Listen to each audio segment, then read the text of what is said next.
2월 5일 토요일 하나님께서 이 시간 주시는 말씀은 누가복음 10장 1절에서 16절 말씀입니다. 누가복음 10장 1절에서 16절 말씀. 그 후에 주께서 따로 70인을 세우사 친히 가시려는 각 동네와 각 지역으로 둘씩 앞서 보내시며 이르시되 추수할 것은 많되 일꾼이 적으니 그러므로 추수하는 주인에게 청하여 추수할 일꾼들을 보내주소서 하라. 갈지어다 내가 너희를 보냄이 어린 양을 이리 가운데로 보냄과 같도다. 전대나 배낭이나 신발을 가지지 말며 길에서 아무에게도 무난하지 말며 어느 집에 들어가든지 먼저 말하되 이 집이 평안할지어다 하라. 만일 평안을 받을 사람이 거기 있으면 너희 평안이 그에게 머물 것이요 그렇지 않으면 너희에게로 돌아오리라. 그 집에 유하며 주는 것을 먹고 마시라. 일꾼이 그 삭을 받는 것이 마땅하니라. 이 집에서 저 집으로 옮기지 말라. 어느 동네에 들어가든지 너희를 영접하거든 너희 앞에 놓는 것을 먹고 거기 있는 병자들을 고치고 또 말하기를 하나님의 나라가 너희에게 가까이 왔다 하라. 어느 동네에 들어가든지 너희를 영접하지 아니하거든 그 거리로 나와서 말하되 너희 동네에서 우리 발에 묻은 먼지도 너희에게로 떨어 버리노라. 그러나 하나님의 나라가 가까이 온 줄을 알라 하라. 내가 너에게 말하노니 그날에 소돔이 그 동네보다 견디기 쉬우리라. 화잇을 진저 고라시나 화잇을 진저 벳세다야. 너에게 행한 모든 권능을 두로와 시돈에서 행하였더라면 그들이 벌써 베옷을 입고 제에 앉아 회개하였으리라. 심판 때에 두로와 시돈이 너희보다 견디기 쉬우리라. 가버나움아 내가 하늘에까지 높아지겠느냐? 음부에까지 낮아지리라. 너희 말을 듣는 자는 곧 내 말을 듣는 것이요 너희를 저버리는 자는 곧 나를 저버리는 것이요 나를 저버리는 자는 나 보내신 이를 저버리는 것이니라 하시니라. 아멘. 예수님의 사역을 한마디로 정리하면 하나님의 나라의 복음을 전하는 일이었습니다. 예수님께서 이 땅에 오신 목적, 그 사명은 하나님 나라 복음을 전하는 일이라는 것이죠. 그렇다면 복음은 무엇입니까? 예수님께서 처음 사역을 하시면서 선포하신 말씀인데 하나님의 나라가 가까이 왔으니 회개하라, 그것입니다. 누구든지 회개하면 하나님의 백성이 된다는 의미이죠. 회개란 무엇입니까? 어느 방향으로 가다가 잘못되었다는 것을 깨닫고 돌이켜 돌아가는 것이 회개입니다. 우리 모두가 잘못된 방향으로 가고 있었다는 것이죠. 하나님 앞에 죄인이기 때문입니다. 스스로 죄인이 아니라고 생각을 하고는 있지만 우리는 하나님 앞에서는 죄인이고 하나님 앞에서는 죄인이 아닌 사람이 없습니다. 우리가 어떠한 삶을 살았던 죄인의 삶을 살았던 의인의 삶을 살았던 하나님 앞에서는 모두가 죄인인 것입니다. 그러므로 스스로 죄인인 것을 인정하고 하나님 앞에 나와서 도움을 구하면 그리고 회개하면 하나님의 나라 백성이 될 수 있다는 것, 하나님을 아버지라 부를 수 있다는 것, 하나님의 자녀가 될 수 있다라는 것이 바로 예수님께서 전하셨던 하나님의 나라의 복음이었습니다. 예수님께서 전하셨던 하나님의 나라 복음이 바로 이것이라는 것이죠. 단순히 예수님을 믿으면 천국에 좋은 곳에 가게 된다. 이제 그것만을 의미하는 것이 아닙니다. 물론 예수님이 그런 말씀을 하셨고 그런 말씀이 우리에게 위로는 되지만 그게 핵심은 아니라는 것이죠. 전부는 아닙니다. 복음의 핵심은 예수님을 믿는다라는 것, 하나님의 자녀가 된다는 것은 우리의 삶의 일부, 어느 한 부분이 아니라 나의 삶의 전부, 나의 삶의 전체, 모든 것을 하나님의 주권으로, 하나님의 나라로, 하나님의 것으로, 내 영혼, 내 마음, 내 전부를 하나님의 것으로 전체를 뒤바꾸는 일이 바로 예수님을 믿는다, 하나님의 자녀가 된다라는 진정한 의미인 것입니다. 예수님께서는 바로 이 복음을 전하게 하기 위해서 70명의 제자를 따로 세우셨습니다. 그리고 그 동네와 그 지역에 미리 보내서 복음을 전하게 하십니다. 그 가운데에는 복음을 거부할 수 있는 사람도 있고 핍박을 당할 수도 있지만 하나님께서 책임져 주실 것을 믿고 오직 성실하고 진실하게 복음을 전하라 라고 말씀을 염려하지 말고 복음을 전하라 라고 말씀하셨습니다. 다시 말하면 하나님의 백성들은, 하나님의 자녀들은, 주님의 제자들은 사명을 그냥 행하기만, 감당하기만 하면 된다라는 것입니다. 그 결과에 대해서 받아들이는 그 환경에 대해서, 사람에 대해서는 우리가 걱정할 필요가 없다라는 것입니다. 오직 우리는 전하기만 하면 됩니다.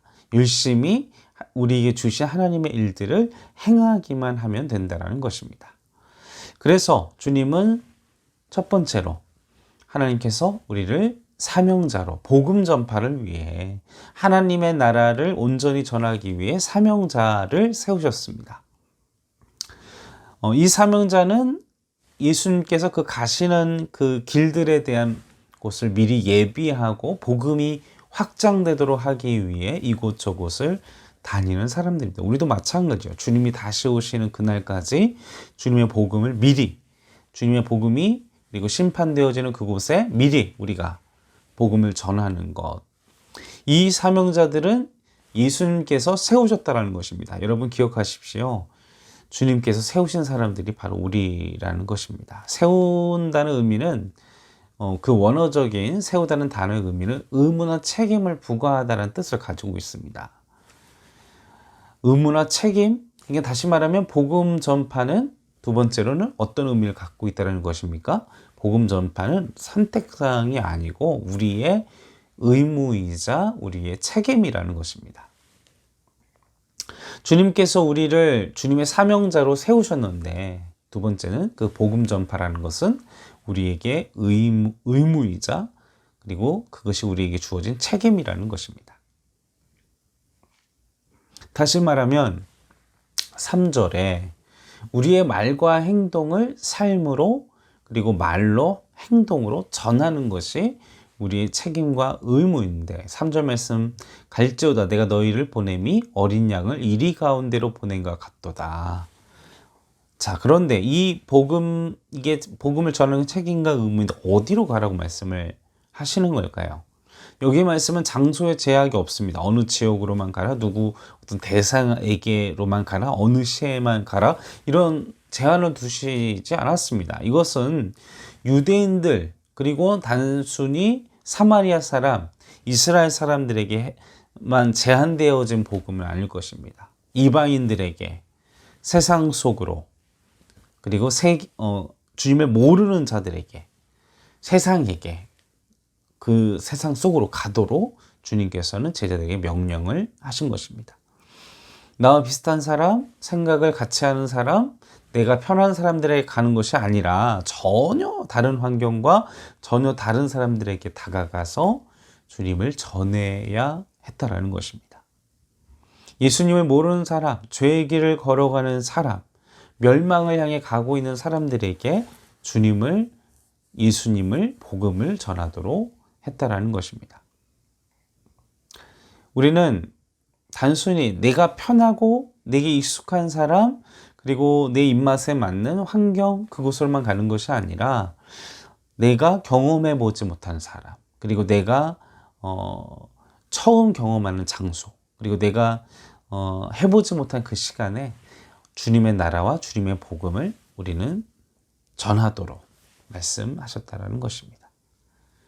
세 번째로는 복음 전파를 위해 지켜야 할 세부적인 사항들을 제자들에게 말씀해 주셨습니다. 5절 6절에 어느 집에 들어가든지 먼저 말하되 이 집이 평안할지어다 하라. 만일 평안을 받을 사람이 거기 있으면 너희의 평안이 그에게 머물 것이요 그렇지 않으면 너희에게로 돌아오리라. 어느 집에 가서 복음을 전할지 어느 집에서 어느 지역에서 어느 장소에서 누구의 집에서 정하지 않으셨습니다. 어떤 집이든 주님께서 예비해 주실 터이니 주님께 맡기고 전하라 하셨다는 것입니다. 7절과 같이 일꾼이 삭을 받는 것처럼 그 제자들에게 필요한 모든 것들을 다 채워주셔 주신다는 것입니다. 우리가 복음을 전하고 하나님의 백성으로서의 삶을 살 때 어떻게 행해야 할지, 무엇을 준비해야 될지, 그리고 앞으로의 비용에 대한 문제, 여러 가지에 대해서 고민하지 말고 하나님의 나라, 하나님의 백성, 주님의 제자의 삶을 살되 염려나 걱정, 그냥 어떤 것들 때문에, 염려 때문에, 환경 때문에, 사람 때문에 염려하지 말고 주님이 채워주시기 때문에 누구에게 전할까 고민하지 말고 주님이 보내주시고 또 내게 감동이 있고, 그리고 그냥 내게 주어진 마치 일처럼, 당연한 일상처럼 복음을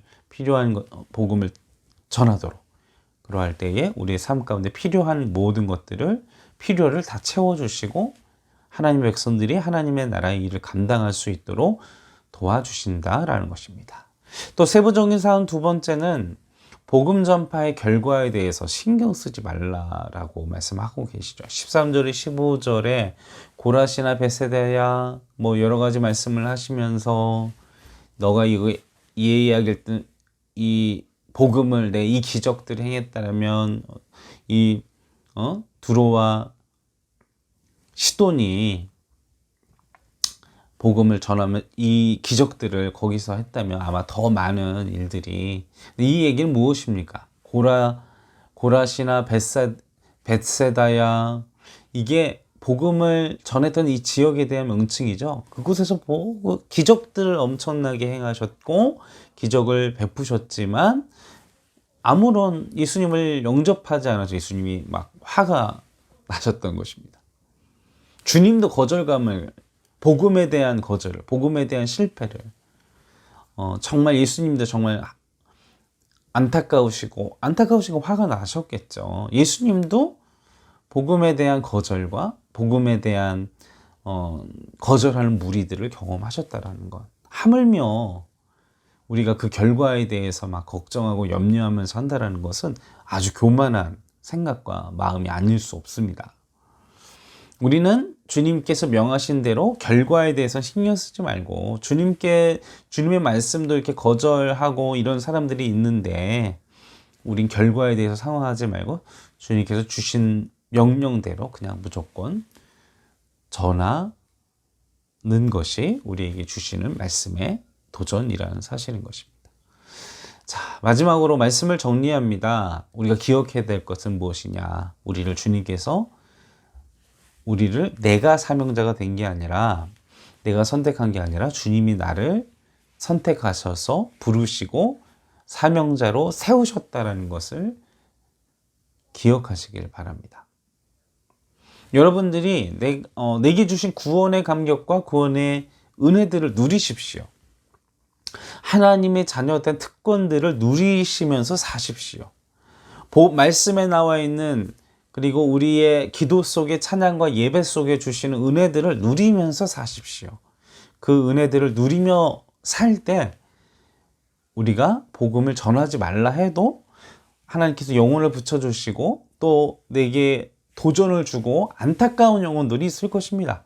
그리고 내가 경험했던 그 하나님을 나누고 싶은 사람들이 있을 것입니다. 그 사람들을 만난다면 내 삶의 자리, 직장과 일터와 그리고 길가에서 그런 안타까운 영혼들, 도움이 필요한 사람들에게 내 시간과 내 열정과 내 마음을 희생해서 사람들 앞에서 내 모든 시간과 열정과 내 달란트와 내 물질과 이것들을 희생해서 사람들 앞에 모범이 되어서 빛과 소금이 되는 역할을 감당해서 없는 것들을 하는 것이 아니라 내가 경험한 하나님, 내게 주신 그 은혜의 하나님을 나누는 것, 그것만으로도 주께서 우리의 그 말과 행동 속에 역사하여 주실 줄로 믿습니다. 중요한 것은 끊임없이 나를 부인하는 삶, 예수님이 나의 머리가 되시는 삶, 그 머리가 되신 예수님 때문에 내가 복음의 은혜, 십자가의 은혜를 누리면서 그것을 나누는 삶, 그것이 바로 제자된 삶이라는 것입니다. 그 제자된 삶을 온전히 제자된 삶으로 늘 살아가시기를, 그리고 주님께서 나를 사명자로 세우셨음을 기억하시고 날마다 주님의 은혜를 누리시는 우리 행정교회 성도 여러분들 되시기를 주님의 이름으로 간절히 축원합니다. 함께 기도하시겠습니다. 살아계신 아버지 하나님, 우리를 주님의 사명자로 선택하여 부르셨고 또 우리에게 하나님의 자녀로서 또 제자로서 사명자로서 하나님의 권능과 하나님의 은혜를 누리게 하시며 또 누리게 하신 그 은혜들을 흘려보내고 또 전하고 증거하도록 우리에게 그러한 의무와 책무를 우리에게 허락하여 주셨습니다. 주여, 우리가 우리에게 주신 그 구원의 감격을 누리면서 그 은혜들을 주변 사람들에게 흘려보내고 전하고 이야기하고 또 사람들 앞에서 빛과 소금의 역할을 시간과 그리고 내 마음과 또 열정과 내 물질을 희생해서 사람들 앞에서 모범적인 삶을 살아 이 세상 가운데 빛과 소금이 되어 주님의 사명자로서의 삶을 감당하는 내가 그리고 우리 행정교회 성도님들이 되실 수 있도록 주여 도와주시옵소서. 감사와 찬송과 영광을 올려드리오며 우리 권하신 예수님의 이름으로 간절히 기도하옵나이다.